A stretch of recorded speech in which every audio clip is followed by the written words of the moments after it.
नमस्कार। किस्से कहानियों की श्रृंखला में आज हम दो कहानियाँ सुनेंगे। पहली कहानी शेख चिल्ली और उसके दोस्त। सुना रही हूँ मैं प्रतिभा अपनी आवाज़ में। एक बार शेख चिल्ली के पड़ोस के गांव में मेला लगा। शेख चिल्ली और उसके 3 मूर्ख दोस्त गांव में मटर गश्ती करते करते ऊब गए थे। उन्होंने सोचा क्यों ना मेला देख लिया जाए। योजना बनते ही वे चारों पड़ोसी गांव के लिए निकल पड़े।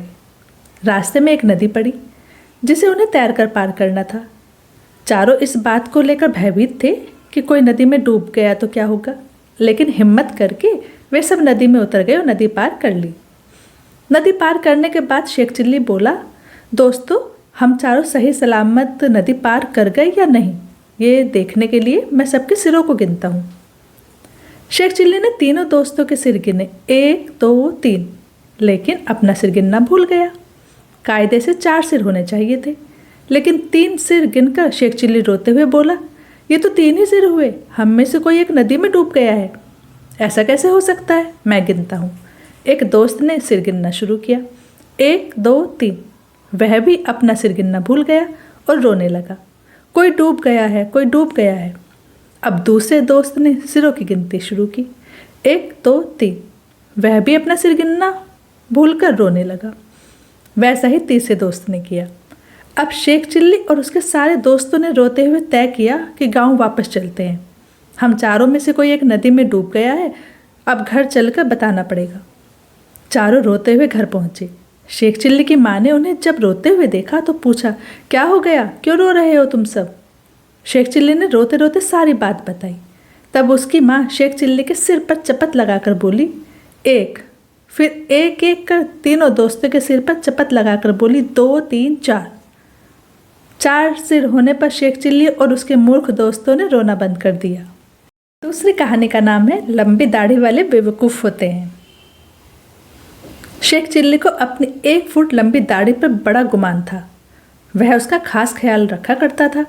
उसे लगता था कि लंबी दाढ़ी अक्लमंदी की निशानी है। लेकिन एक दिन एक किताब में उसने पढ़ लिया कि लंबी दाढ़ी वाले बेवकूफ़ होते हैं।